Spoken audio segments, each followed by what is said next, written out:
Okay, so today we have a very important and fun topic, block cipher cryptanalysis. So let's start. First, I will give some basic definitions to be on the same page. Then I will focus on differential cryptanalysis and show you how you can apply it to a block cipher. And as an example, I will use present, okay?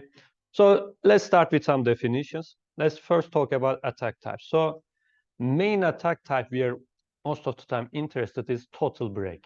In this kind of attacks, you recover the secret key. So as you can imagine, this is generally the aim of the cryptanalyst, right? The attacker always wants to capture the key because this is the only thing that is secret.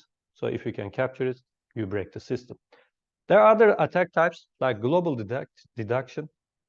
So in this case, the attacker finds an algorithm A that is functionally equivalent to either encryption with the secret key K or decryption with the secret key K, which you don't know.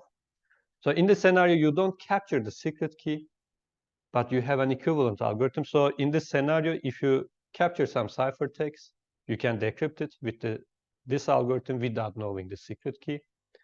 And if you want to encrypt something, you can put any plain text to this algorithm and have the ciphertext, although you don't know the secret key. Okay, this is called global deduction. A local version of it also possible. The attacker can generate the plain text corresponding to a previously unseen ciphertext or vice versa.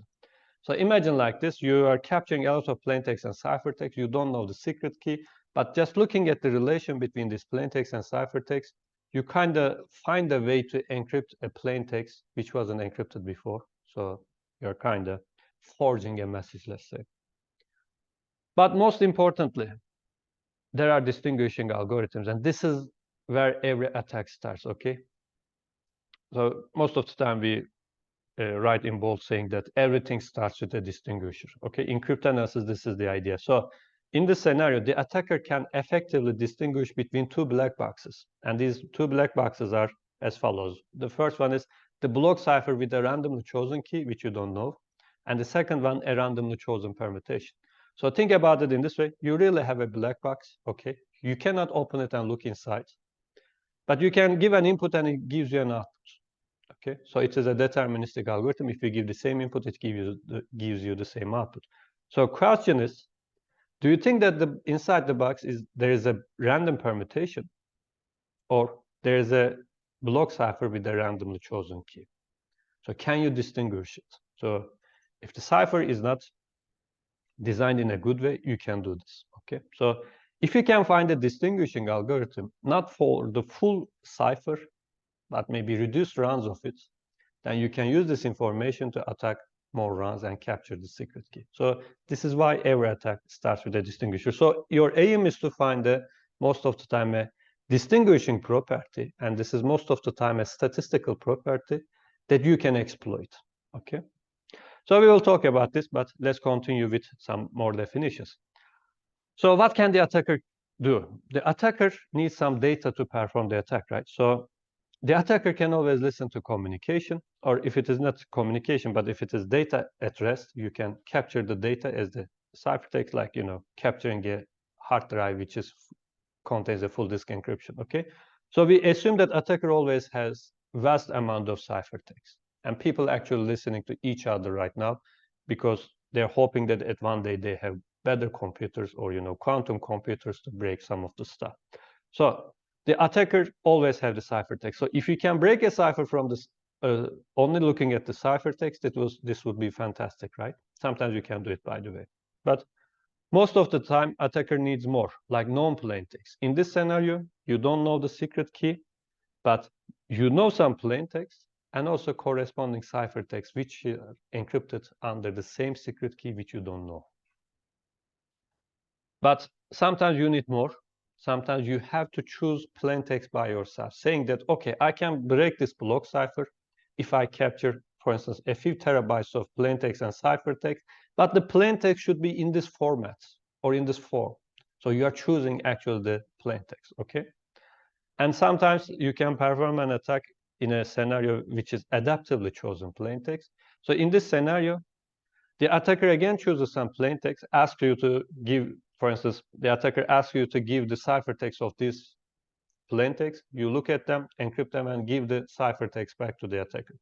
So now attacker looks at the plaintext and the ciphertext, performs some operations, and depending on the results of these operations, the attacker gives you more plaintext and asks you to encrypt them now. So it is adaptive because it depends on the first calculations. Okay. So as you can see, collecting data becomes harder as we move down the list. In the ciphertext only attack, it is even a kind of a passive attack. You just listen to the communication. But when you move down to the list, it becomes unrealistic. But the thing is that in practice, you can actually do almost all of them. Let's give more definition going one by one. Ciphertext only attacks.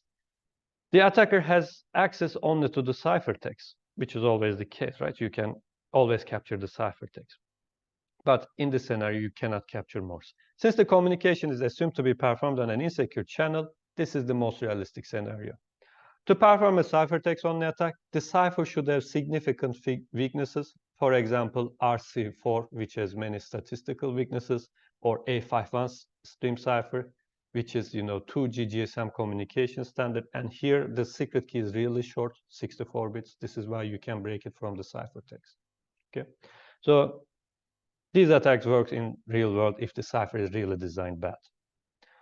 Non-plaintext attacks, it is assumed that the attacker can get n plaintext and the corresponding ciphertext. So you don't choose any plaintext. You just say, give me n plaintext and corresponding ciphertext, then I can break your system. This is how this works.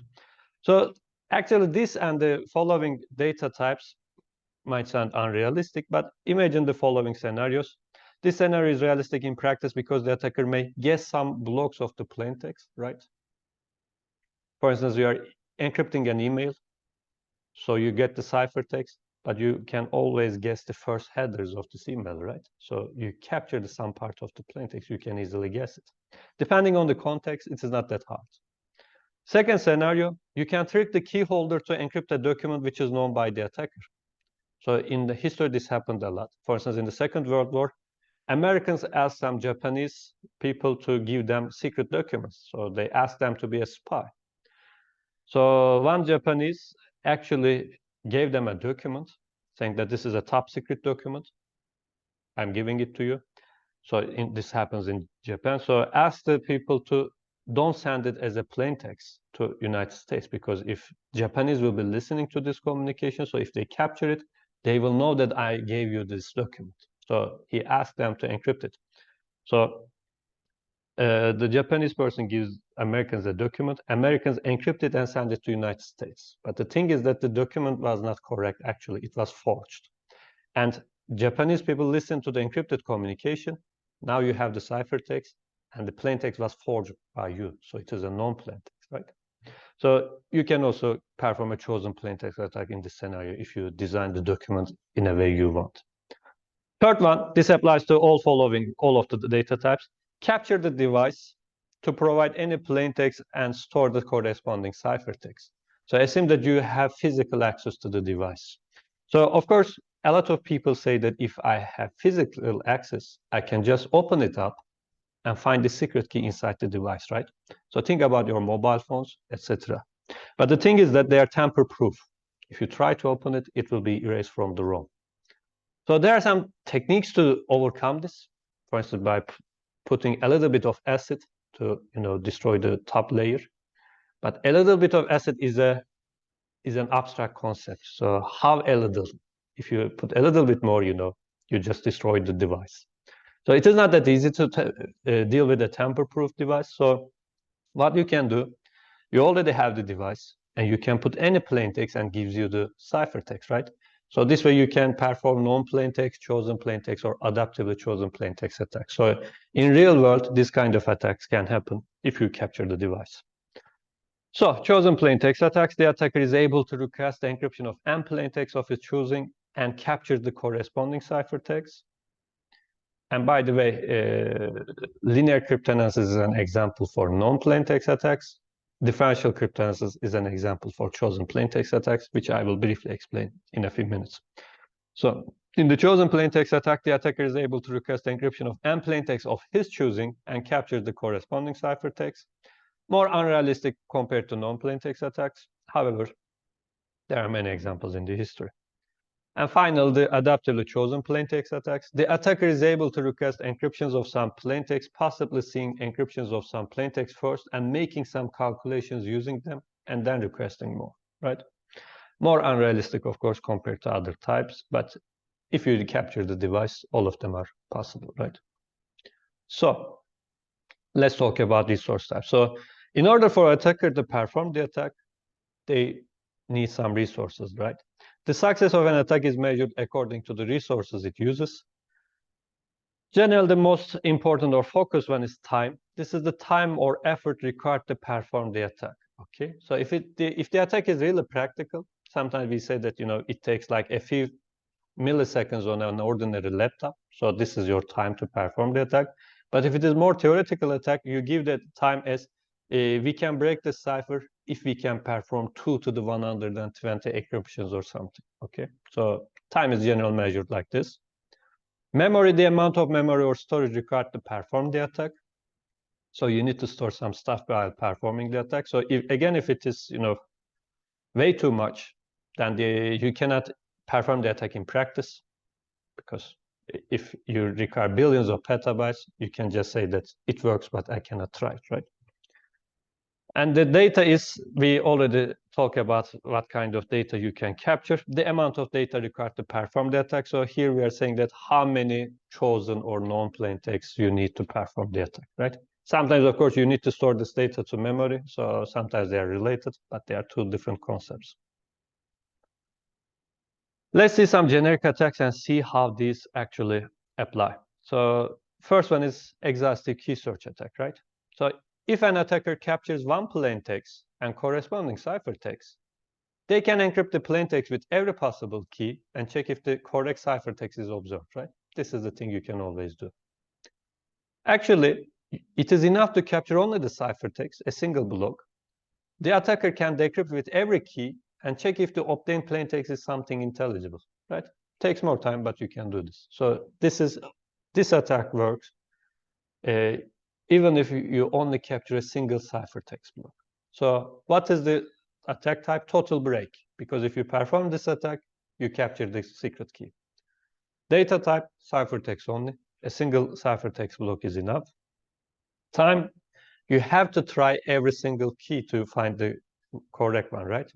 If you are unlucky, you find it in your last trial.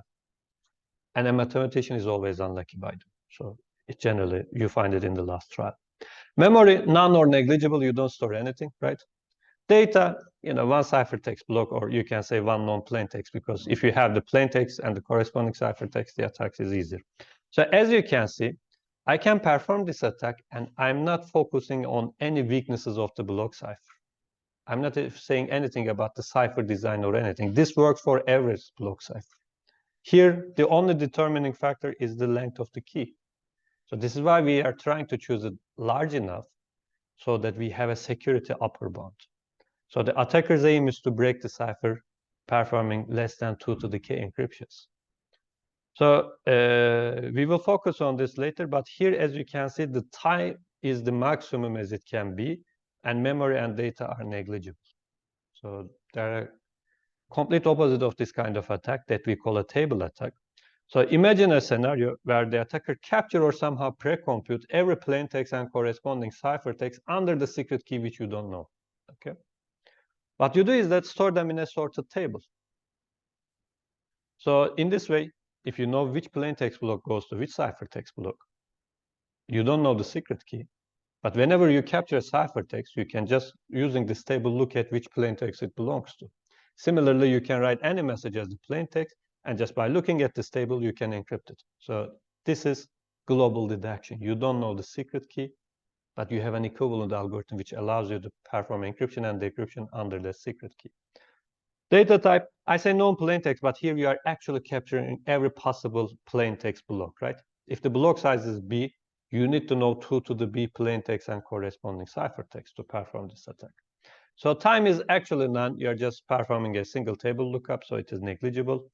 Memory, 2 to the B blocks. You have to, since we are sorting them in a table, we have to store 2 to the B blocks. and we have to capture every possible plain text. So we need 2 to the b known plain text, right? Here, if b is really small, think about a block cipher that has 16 bits as the block size. So this means that if you listen to communication for a very long time, and if you know the plain text, all you need to capture 2 to the 16 plain text blocks, which is like 65,000 or something, right? So it is not that hard if the block size is really small. So you can perform this attack. So this is why we are actually trying to choose the block size larger than 64 bits, or we choose it as 64 bits or 128 bits. But there are some lightweight designs where the block size is 32 bits, or sometimes even there are some algorithms which use 16 bits. So in those kind of scenarios, you have to change your secret key more frequently, because if you keep encrypting a lot of data, you will be leaking a lot of data. And due to the small size of the block, you have to rechange your key for a very long time. So for more frequently, let's say. So again, now here time is negligible, but memory and data is maximum, right? Question is, can I find a sweet spot where I can do both? The idea is as follows. Let's go back to exhaustive search and assume that we are trying to listen to 2G communication. As I mentioned, the secret key is 64 bits, so you can perform an exhaustive search attack to this cipher, right? So you listen to a GSM communication, you perform 2 to the 64 encryptions or decryptions to find the secret key, then you listen to communication. But if you want to listen to another communication, now you need to perform the attack again, right? So if the attack takes a few weeks, it will take those weeks to listen to every single communication. So question is, can I perform this attack once? But since it doesn't use any memory or data, and assume that I store it on the memory in a very clever way, so that when I need to perform the attack again, instead of performing 2 to the k encryptions, maybe 2 to the 20 encryptions will be enough. So can I make a balance between time and memory? And the answer is yes. This is called time-memory trade-off technique. The classical version was introduced by Hellman in 1980. Then there are many variants like rainbow tables and so on, so you can check them if you're interested. But the idea is that even if we have enough computational power to perform exhaustive search for a cipher with small key size, we have to perform 2 to the k encryptions every time to capture the key, right? So this is not ideal. Idea is to perform exhaustive search in a clever way and store only a small part of the resulting tables. It depends on how much storage you have. Nowadays, buying a 4 terabyte hard drive really easy. So you buy it 4 terabytes of hard drive, you perform the exhaustive search, actually do more than the exhaustive search, then put the results in the table. This is the pre-computation part, okay? When performing the attack, the attacker performs less than 2 to the k operations to obtain a value that is already in the table, okay? So this way, you can actually listen to any 2G GSM communication in real life, instead of performing 2 to the 64 encryptions. Doing it once and storing in a hard drive, you can put it in a hard drive, put an ARM processor on it, and have an antenna, walk around and listen to every communication if they are still using A51 stream cipher. So these are all generic attacks, as you can see. I'm not mentioning anything about the algorithm design yet. So let's also talk about the setting. So ideally, people always think about the single key scenario. The idea is as follows. Most attack scenarios consider that only one key is used during the whole communication, and the attacker tries to capture this key. So assume that 2 people are communicating with this under a secret key. So you're capturing a lot of plain text and ciphertext. You are trying to find that single secret key. But imagine a different scenario, which we call a related key setting. Using the same key for a long time can cause information leakage, and the secret key should be changed from time to time. If the used keys have some relations, then the attacker can exploit these relations to capture some or all of the used keys. And the idea is as follows, especially in IoT solutions, some people always recommend this. For instance, you put the secret key in IoT devices, very small sensors, you put them on the field. So in order to change the key, if you don't have a key exchange algorithm in a secure way, what you do is gather all of the devices again, put a new key, and spread them on the field again. But this will be time consuming if you have thousands of sensors, right? So people sometimes design an algorithm saying that, okay, let's use this key for a very long time, then let's increment it by 1. Okay, instead of gathering the devices, you simply say all of the devices, okay, we are changing the key, updating it, just increment the previous one. Now, you can see that they used K1 for a very long time. Now they are using K2, but K1 and K2 are just, one incremented by the other, right? So there's a huge relation between them. Just using this relation, now sometimes you can capture both of the keys. So this is why we always say that randomly choose your keys, never use related keys. Okay. So there are some attacks for a cipher, for instance, where you can only break 26 rounds in a single key setting, but you can break 32 rounds if you are focusing on the related key setting. Okay. So since you expose more information, related key attacks are generally better than single key settings. Okay. Let's move on to another attack type, which is very important, but we will only focus on this slide and will never talk about it again. This is called side channel analysis. So side channel analysis is based on information gained from the physical implementation of a crypto system. Attacker requires sometimes a physical access to the device. For example, differential power analysis measures the power consumption of a device during encryption. Information leaks depending on the power used. For instance, XOR operation requires small amount of power, but an SBox operation requires a lot more. So think about the scenario, for instance, where your operations depends on the secret key. For instance, assume that if your secret key bit is 0, you do some operations, and if it is 1, you do some other operations. And the power consumption are dependent on these operations.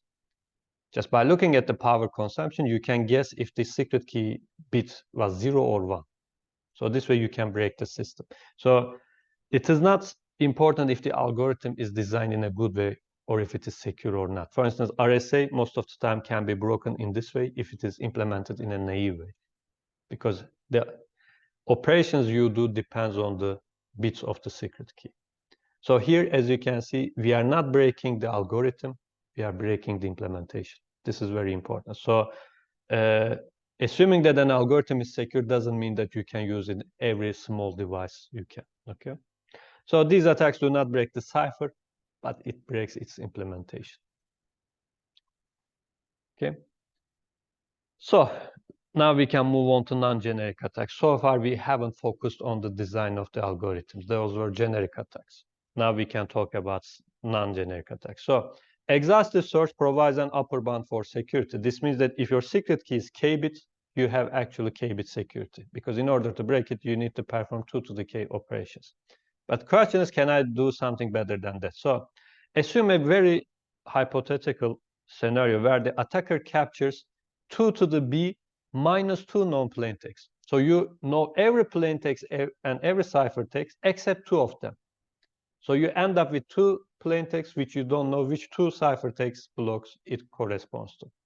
So the cipher should still be secure, so that the attacker should be unable to distinguish the 2 remaining plaintext and ciphertext.